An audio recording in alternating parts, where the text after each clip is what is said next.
Hi guys, James at Rampant Lion Reviews again for you today with another beer review. For this one, we are going to stick to Sweden and we're going to have a look at another collaboration beer. So this one is a collaboration between a brewery who have featured on the channel many times before and a distillery who have never featured on the channel before, although I have tried a number of their whiskies and they are pretty damn good actually. But when it comes to the brewery, I would say that these guys are still best known for their different kinds of New England hazy, whatever you want to call them, IPAs. But in more recent years they have diversified quite a bit and started doing lots of different styles, and I would be tempted to describe this brewery as being very solid all round. But they're also one of the most well-known names when it comes to Swedish craft brewing as well.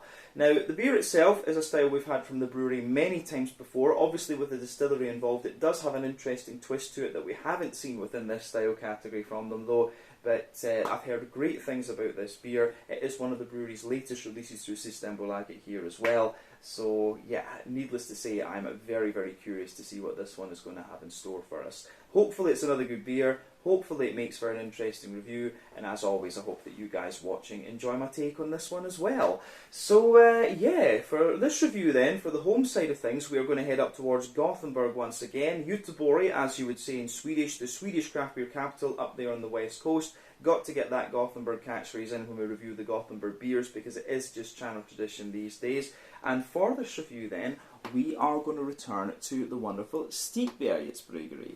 So this particular beer is called High Times in Dark Ages. It comes in at 13% ABV, and this is another Imperial Stout. But this one is brewed in collaboration with High Coast Distillery, who come from Kramfors, a little bit to the north of Sundsvall and to the south of Umeå on the Swedish High Coast, and it's aged in one of their whiskey barrels.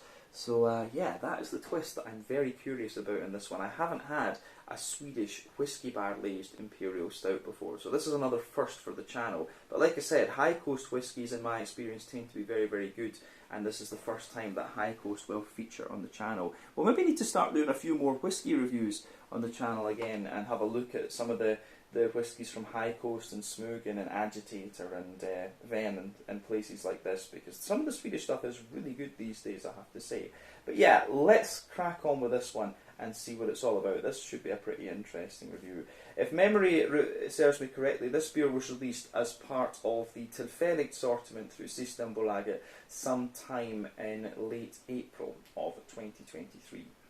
But yeah, as always with my reviews then, I'll tell you a little bit about the brewery and the distillery in this case before we taste the beer. If you want to get straight to the tasting though, just fast forward. All the usual links can be found in the video description below. That's the brewery website, the link to my other reviews as well that I'll have done from Stigbergets already. I'll also put the distillery website down there and the link to any future reviews that I do from High Coast as well, so hopefully we can add a few things to that list. But there's all the usual social media down there. If you want to see more reviews, do please consider subscribing to the channel. The support you give is massively appreciated, and remember you can go into the channel homepage and search for beers and whiskies and things like that based on the geography tagging system. So just go in there, use the search bar at the top of the homepage, put in your hometown, state, county, whatever you like, and if I've reviewed anything from that area that you search for, it will pop up. Failing that though, you can check out the playlist of beers from different countries, and you will find a playlist of the different whiskies that I've reviewed as well. So yeah, check out all the playlists that are in there in the playlist section,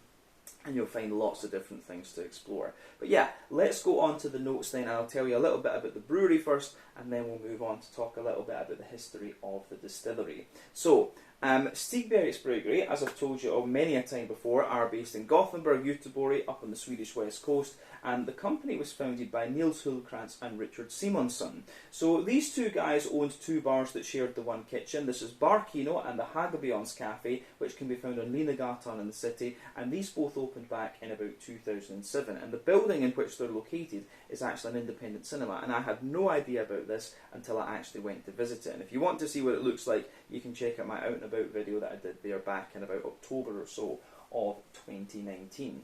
But originally the idea that these guys had was to brew a few beers, and they started doing this back in 2013. They wanted to sell these in the bars, but this led to them kegging the beer and selling it to other pubs, and eventually they began bottling the beers, pardon me, in November of 2014. So the original beers that they were brewing were mainly English and German styles, but they soon started to experiment with the more hoppy American styles of beer, and it was there that they really started to make their name. So the original head brewer that they had was Ole Anderson, who is of course one of the co-owners of OO Brewing, and he stayed with the company until April of 2017. But he was the one that created the GBG Beer Week beer for 2016.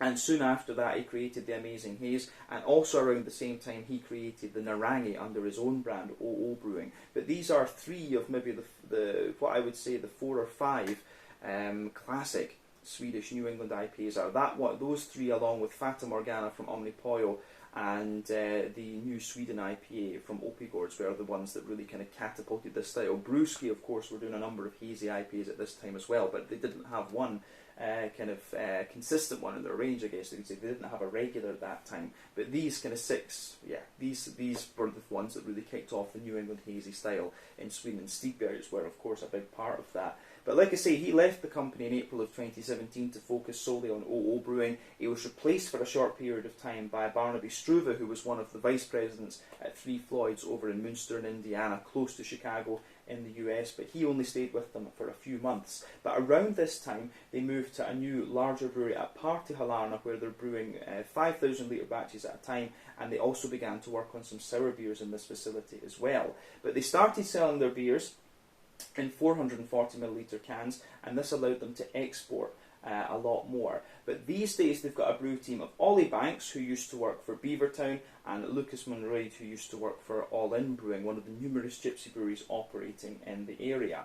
But in summer of 2020, they opened a second brewery in the Ringön area, where they started brewing some lambic beer, and apparently there was going to be the possibility for a bar and swimming facilities there too. And they opened up a bar in Stockholm in around April of 2020, and also had their own folköl shop in Gothenburg as well. In May of 2023, though, they announced that the Ringön brewery is going to close, and all of the production will take place in future at Partihalarna. I think they were having some, economic difficulties and things like this, COVID pandemic hangover and all of this kind of thing. But as of May 2023, when I'm filming this review for you, these guys have produced around 240 different kinds of beer. Like I said to you, they probably are still best known for their New England hazy IPAs, but they are doing a number of different things these days, such as this one, big Imperial stouts and stuff. So a very solid all-round brewery in my opinion, and potentially probably one of the best known names when it comes to Swedish craft beer across the European continent. But that is everything I can really tell you about Stigbergets Bryggeri for the moment. If you want to learn more about these guys, you can of course check out the brewery website. You can follow them on Facebook and Instagram to keep up to date with all the latest goings on, and you can check out the Rate Beer, Untappd and Beer Advocate pages to learn a little bit more about all the different beers that these guys have done. So let's go on then and have a little chat about the distillery. We'll head north. So High Coast Distillery then. These guys are based in Bjärtrå in Kramfors, which is between Sundsvall to the south and Umeå to the north, on the Swedish high coast, which is of course where the distillery takes its name from. But the distillery was founded back in 2010 by brothers Mats and Per de Waal, and at the end of the 19th century, this site, the site of the distillery, was actually home to a company that manufactured boxes, but following a fire in 1890, the land was sold to the municipality, and a wood-fired steam power plant was built in 1912, and then this was converted to hydropower in 1924. But part of the building was used as a switchboard until the 1960s, and then as an exhibition space during the 1990s and 2000s, before it was converted into a distillery beginning in 2010. But the stills that they use were newly built in Speyside, back in the motherland of Scotland, and some of the other parts were actually bought from Vin and Sprit's closed factory down in Sundsvall. But originally the distillery was called Box Distillery, after the company that originally operated on the site, but this was changed in 2018 after a notification from Bacardi-owned Compass Box, and at this point the de Waal brothers took the decision to rebrand the whisky under the name High Coast, obviously, as we said earlier, after its location, but the official company name is still Box Distillery AB. It's just the brand that has had its name changed. But the main reason they decided to do this was that Compass Box is and was a larger and more established distillery, so they didn't want to have a kind of legal conflict or anything like this. But when it comes to the High Coast whiskies, for the unsmoked whiskies, malt from Halmstad is used, but for the smoked whisky, Scotch peated malt from both Scotland and Belgium is used. Apparently 75% of this distillery's casks are bourbon, 25% of them are sherry, and they do have a small number of other casks that are made from like Japanese oak and Swedish oak and a few other things. They've got a few random casks in there that they use as well. But yeah, as I say, these guys have been going about 10 years. I've tried a good few of their whiskies from at work. We've had like tastings and things like that where we've tasted them, and they always tend to be pretty good actually. The High Coast ones for me always tend to be quite smooth, a little bit oily, but they still have that nice kind of cleaner mouthfeel. I wouldn't say they're quite as oily as the kind of Smugen ones, but generally speaking I would say Swedish whiskey is it's got this really kind of nice oily mouthfeel to it, generally speaking, and you get a lot of flavour, especially in the aftertaste, lots of woodiness, lots of little bits of kind of brown sugar and things like that. And then you also, you know, depends on whether your whiskey is smoky or not, but yeah, you get a lovely kind of dry, sweet smokiness out of a number of the Swedish whiskies as well. And High Coast, like I say, they're one of the cleaner distilleries in that sense. Smugen for me is much more oily. Then tend to be a little bit more kind of spicy, I think, and Agitator I still need to try. But yeah, that is everything I can really tell you about High Coast Distillery for the moment. As I said, if you want to learn more, you can check out their website, you can follow them on Facebook and Instagram to keep up to date with all the latest goings on, and you can of course check out a few of the different Whiskey Journal websites and things. But yeah, let's go on and actually have a look at this beer itself. I'm very, very curious to try this one, my very first Swedish whiskey barrel aged Imperial Stout. So, just to let you have a little closer look at the artwork on this one before we open up. I have to say, I really do quite like this one. You can see the finger just kind of making the path up to the sky. Yeah, quite like that one. Is this artwork? Who's this artwork done by this time? This is Neil Paling once again, so it is their usual artist at Stigbergets. You can see plain silver top on the can there, and there you can see the Stigbergets symbol and the High Coast one, and you can kind of see this the outline of this little building that you can see here. I'm not sure how well the camera is going to zoom into that, but the little outline of the building above the High Coast symbol, that is their distillery. It's a really kind of lovely old school Swedish brick building, this one.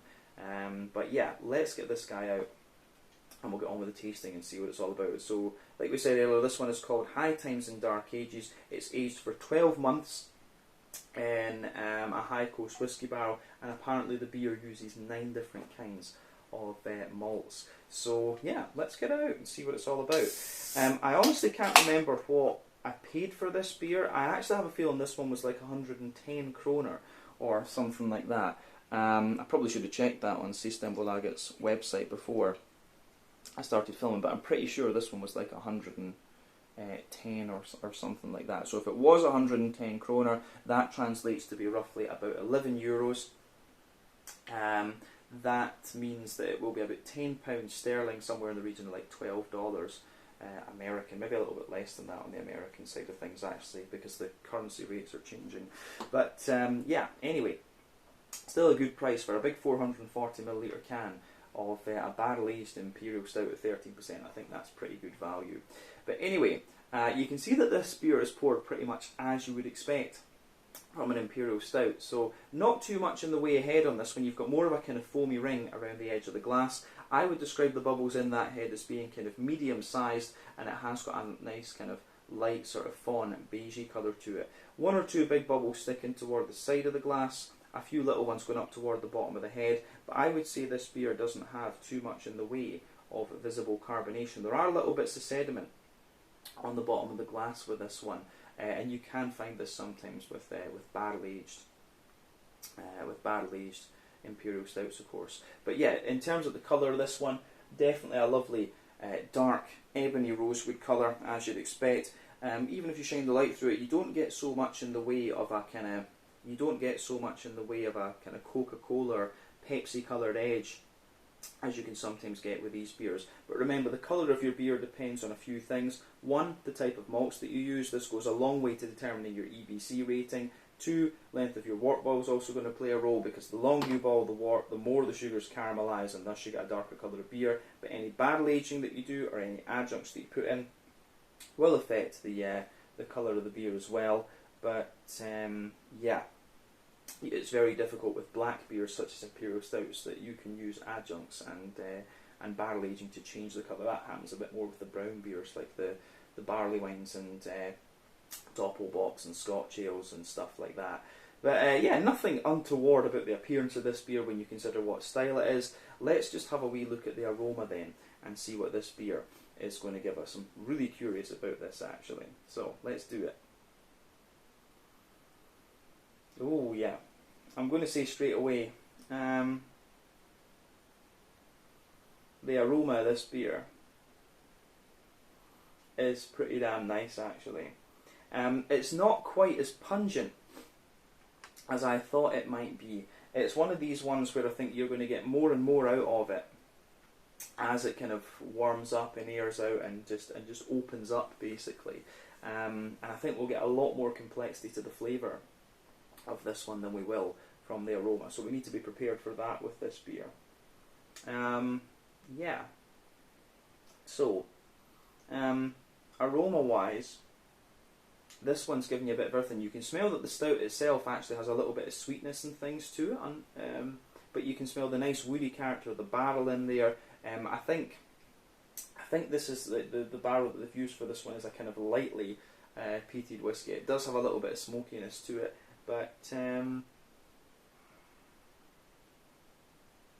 yeah, you're getting a bit of sweetness out of the whiskey, a bit of dryness. You've got some lovely fruitiness in there, and there is a little touch of hoppy character left in this one too. So yeah, I really do like how all this kind of pieces together actually. But let's try and just break it down and describe it for you a little bit more in depth. Yeah, so the backbone of this beer, you absolutely get a little bit of that nice kind of smooth oaky character coming out of this one. For me, the oakiness that you get in this one has a little bit of a more dry character to it, so I'm wondering if this is I would be very curious to know whether it's one of the sherry or the bourbon barrels that they've used in this one. Because the oak is a little bit drier, which I think is most likely to mean it's sherry. Because the bourbon, the American, and the main reason for this, European oak and American oak it's different species of tree actually. When it comes down to it, and I've always found that European oak is a bit drier than American oak is. The American oak tends to be a little bit smoother and a wee bit more vanilla, but the oaky characters I get out of this one seem a little bit drier. So yeah, a bit of dryness from the oak for sure. Not much in the way of vanilla, but then on top of that you get the whiskey itself, and the whiskey character comes across as being a little touch sweet and oily. As I said, for me, Swedish whiskey tends to be a little bit more oily and have a little bit more brown sugary character to it. But then you're also getting a little bit of the peaty note out of that brown sugar as well. I can certainly smell a little bit of a kind of more dry and sweeter, drier and smoother peaty character coming out of this one. And of course, even within the Islay whiskies in Scotland, you've got different levels of peat. Ardbeg and Lefroy, for example, tend to be a little bit drier. Bowmore has a little bit more of a grassy peat to it. Cow Isla, Carnmore, these kind of distilleries, they've got a little bit more of a kind of brown sugary peat. So the peatiness that you get out of this one is a little bit kind of drier and a little touch sweeter, but at the same time it has a bit of grassiness to it. So these are all notes that I'm picking up from the barrel, incidentally, rather than the actual beer itself, if that makes sense. But you have to really look for that and get these kind of notes, because that's where the depth of this beer is going to be. I'm curious to see how that's going to come out in the flavour. But from the stout itself, you can smell there's a good little bit of stuff going on in there. You can smell a wee bit of a kind of roasty, toasty, well-fired bread crust, but at the same time, it's quite smooth. There is quite a bit of bready character to this one. Like, I think this beer, I've got a feeling this one's going to have a bit of wheat in it. Oh, it doesn't actually. It's more. It just says oat.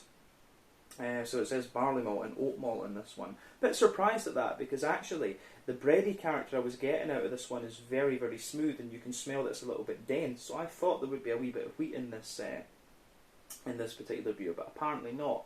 But yeah, you get the roasty well-fired bread crust. You get a little bit of a more dense, almost rye-like bready character out of this one. Then for me, there's a wee bit of a more, as you should say, there's a bit of a more kind of smooth, kind of white bready character in there almost. But you can certainly smell the oats, and the oats give the overall aroma of the beer a little bit of smoothness. But you can certainly,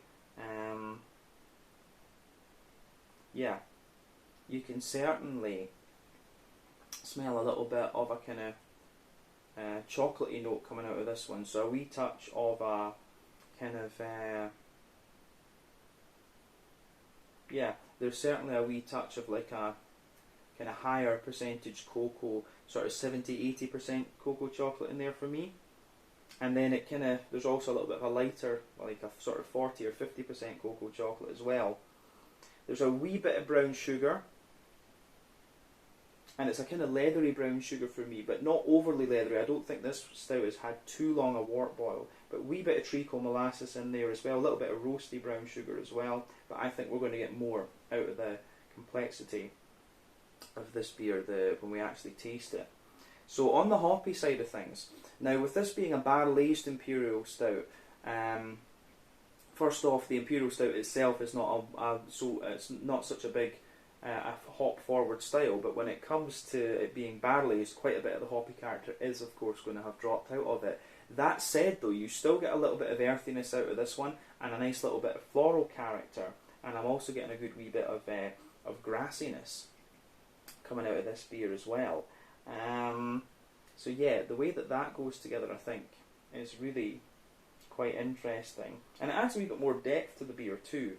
But on the fruity side of things, this beer definitely has a little bit, it's got an interesting mix of stuff. So you get a nice kind of, there's a juicy plum coming out of this one, there's definitely an oily figgy character in there, and I'm getting a wee bit of like black currant, and as I say, a little bit of a kind of blackberry coming out of this one. But the fruits are actually quite juicy in this beer, which I find very, very interesting. But yeah, overall the aroma of this one has got me very curious, but like I say, I think the aroma is going to get a little bit more kind of pungent with this one, and yeah, it's going to get a little bit more pungent over time, and it's going to kind of warm up and open up, if you like. But as I always say, take a bit of time to enjoy the aroma of the beer before you get stuck into it. But I think we should have a taste of this one then and see what it's all about. This is probably going to be a slightly longer review, this, because of everything that's going on in the beer. But yeah, this one is called, if I get the name right, this one is called High Times in Dark Ages, a 13% barrel-aged Imperial Stout, a collaboration between Stigbergets Bryggeri in Gothenburg and High Coast Distillery in Kramfors, just outside of Kramfors, on the Swedish High Coast. Let's get stuck into this one. Slange, skål, cheers.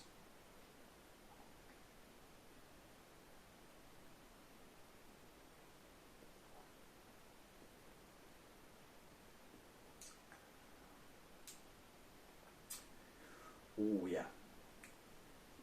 I'm going to say that is pretty damn nice. Yeah, I will say straight away with this one, you get a lot more kind of depth and things and complexity to this beer than the aroma is going to have you believe you're going to get, and that's, yeah, I'm quite pleased with that. It's interesting, this one, because the way the barrel notes come out is kind of akin to what you get from Scotch whisky barrels in a way. And one thing I've always said about barrel aging is you have to be quite careful with it, because if you use Scotch whisky barrels, they can really dominate the beer and just take over the flavour. And you can feel that the High Coast barrels in this one kind of threaten to do that almost, but they don't. So the barrel does have quite a bit of, it does have a good pungency within the overall flavour of the beer, but it doesn't take over in the same way that certain Scottish barrels cans. You're still getting a good little bit of the stouty character out of this one, but the choice to make a more oak forward stout, which this one obviously is quite an interesting thing as well. So you're getting a very smooth stout on top of a kind of drier barrel character in this one, so that's interesting with this beer too. Yeah.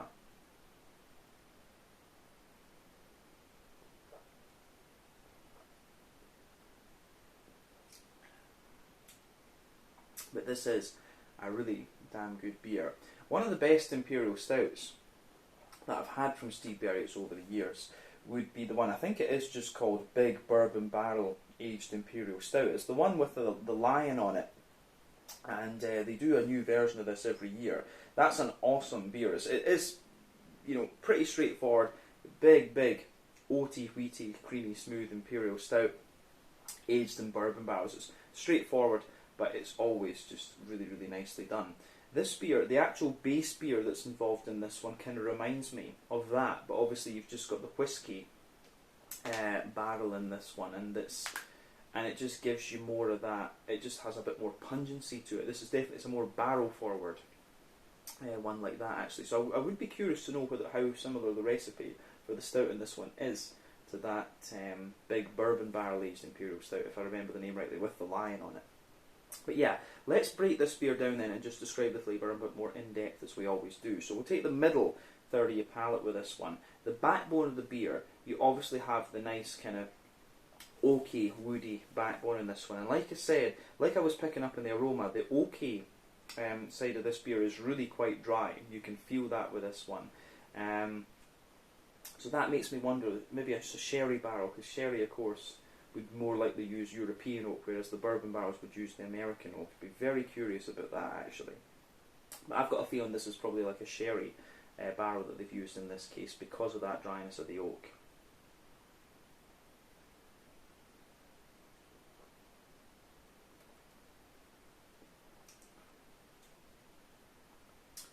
On top of that, you're getting the kind of spirit itself, so you can feel the kind of whiskey in there, and the whiskey itself, the kind of the whiskey infusion that the wood has, it's interesting because it has it's quite a bright whiskey, I would say.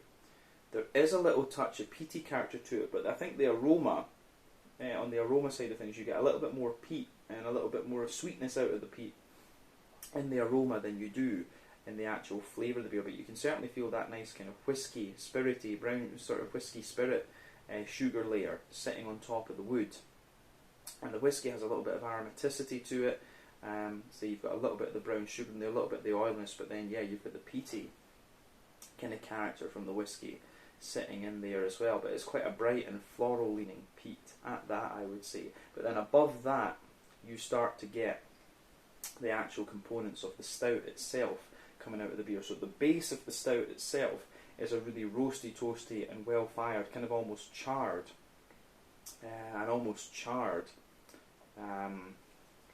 well fired bread crust actually.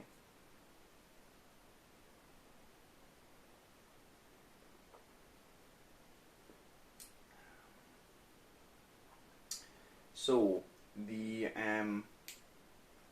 above that well fired bread crust, you can feel there's some really lovely kind of rich and slightly sweet bready character in there. So above the well fired bread crust, you've got this kind of dense and almost caramelized like rye bread there, and that certainly does give you a good little bit of a kind of sweet character to the beer. Above that, you have an almost like chocolate muffiny, chocolate brownie type layer in the beer, and then above that you get within that chocolate kind of brownie sponge cakey layer, there's a little bit of nuttiness as well. So yeah, you've got that nice kind of nutty, there's a little touch of a very slight almondy type quality out of this one, I think, or a pecan. I don't really eat nuts, I have to say, so the different flavours of the different nuts kind of elude me a little bit, but there is a little bit of nutty character in there. But like I say, above that kind of brownie, muffiny layer, you've got more of a as you say, you've got a more sort of you've got a more kind of chocolatey layer coming out of this one. So at the back of that middle third of your palate, you've got a more like 70-80% cocoa chocolate that comes out of this one, and it's quite dry, as I say. But as you move further forward towards the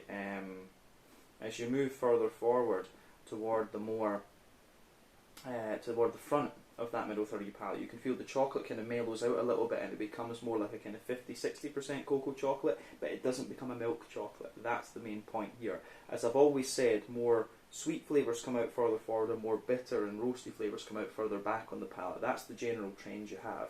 But above the chocolatey layer in this one, you can feel the kind of oaty creaminess to the beer actually. So the oats give you this really dense, smooth character sitting on top of the chocolate.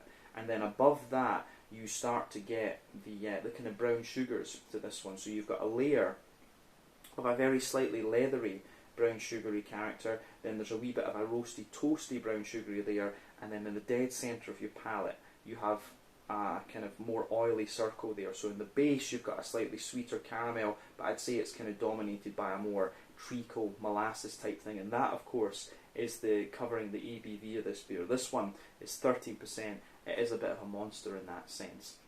But I think with that, that covers the middle third of your palate, and that is where the epicenter of the complexity of this beer actually is. So yeah, we've covered the most complex part of the beer now, and it's lovely. This is really, really quite nice. It's kind of, in a sense, this beer is what you would expect from a whiskey barrel aged Imperial Stout, but it's just got a different feel to it because it's a Swedish whiskey that they've used in this case, a Swedish whiskey barrel.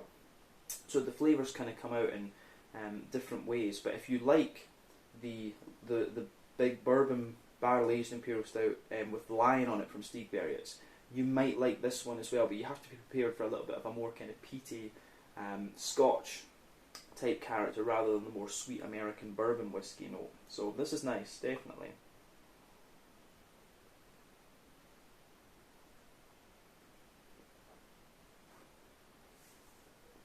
So, yeah, middle third of your palate with this one.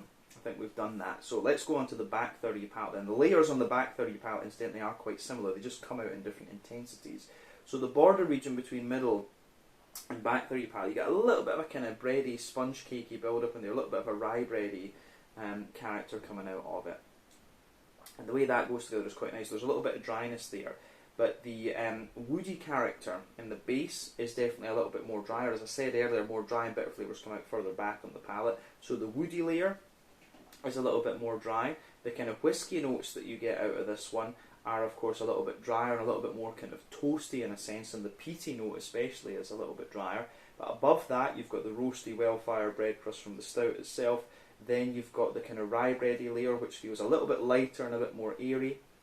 You've got the sort of chocolate brownie, muffiny type layer, which again feels a little bit lighter and a little bit more airy. And then above that, you have the, pardon me, you can feel that a little bit of the drier, roasty, chocolatey character just creeps over into that, onto the top of that back third of the palate. So yeah, the layers are kind of similar in a sense. But yeah, there's just a little bit more light and airy character to it. Above everything else, you can get some of the yeasty notes coming out of the beer. So let's just have a wee look at that. I would also add that some of the kind of oaty smoothness and dryness creeps over the top of that back third of the palate too.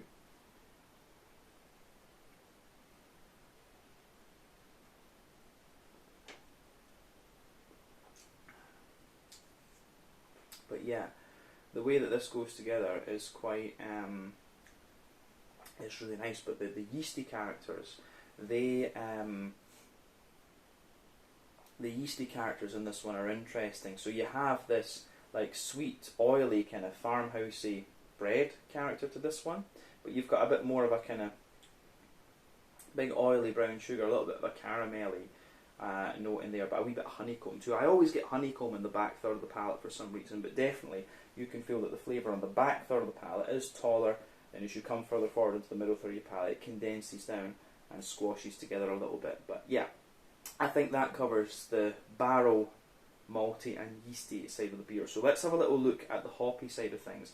As I said earlier, Imperial Stouts are not the most hop forward of style. When you barrel age them, you know, the hoppy character is going to drop out. But this beer does still show a little bit of hoppy character, and you could of course age it for a bit longer and that would drop out, but we're talking about it in the here and now. In the back corners of the palate you do have a little bit of earthiness there. As you move further forward it gives you a little bit of herbal character, but I feel this one quite quickly becomes a little bit more, it's got a little touch of an almost kind of piney note to it in a sense, and it has more floral character as you reach the front corners of the palate, so that's quite interesting. Round the front curve of the tongue it's got a little bit of a lighter sort of grassy type note to it, which I really do enjoy, and yeah, I think that goes together really nicely, to be honest with you, so that gets a thumbs up from me. But yeah, the hoppy character obviously will vary as time goes on.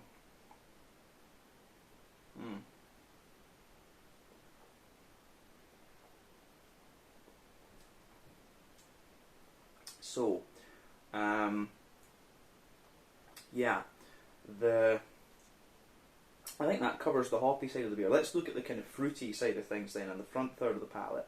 So the border region between front third and middle third of your palate, again you get a little bit of that bready build up in there. There's a little bit of a kind of muffiny, brownie type note to it. So I say it's a bit more dry, so maybe more muffiny, but then the base of the front third of your palate is kind of similar. You've got a smooth kind of dry, the smooth kind of dry woody character underneath. You've got a little bit of the whiskey in there, and then you've got a kind of the more rye bready character, and above that you get that nice oily bubble where the juicy fruity esters roll their way out of this one. So let's just have a wee look at that.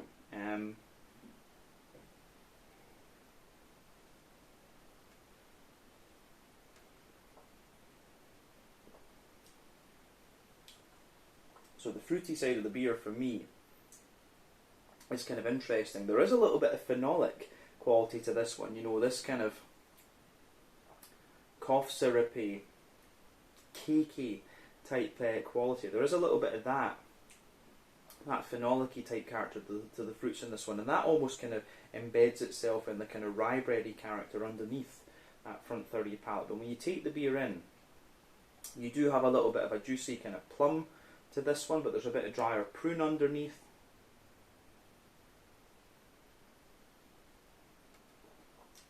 Yeah, there's a bit of juicy plum in there.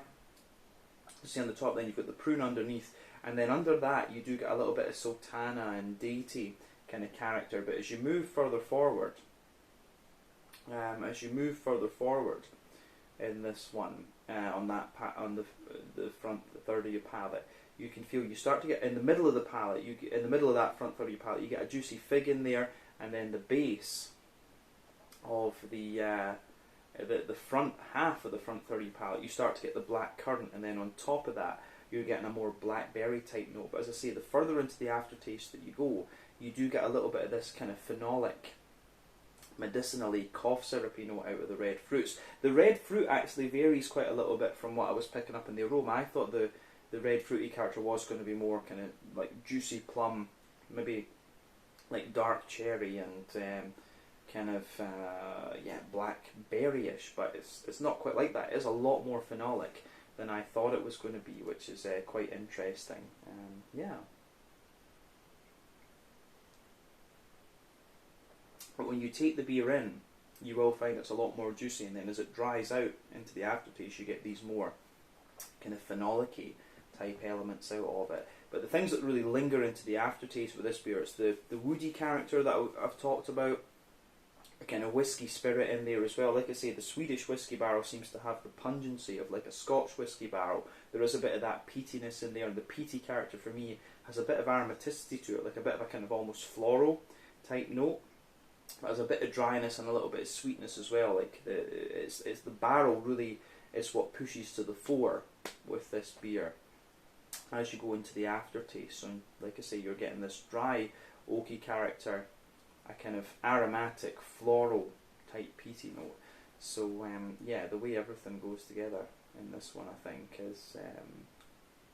is quite interesting. So yeah, it gets a thumbs up from me, this beer. I think this one is really quite interesting, and I like beers like this that test your palate and make you think a wee bit.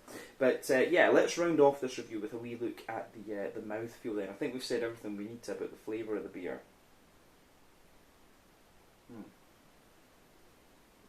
So mouthfeel wise, this is definitely more of a, it's definitely a full-bodied beer. Carbonation is very smooth. It has a degree of slickness and creaminess to this one because of the oaty character and the quality of the water.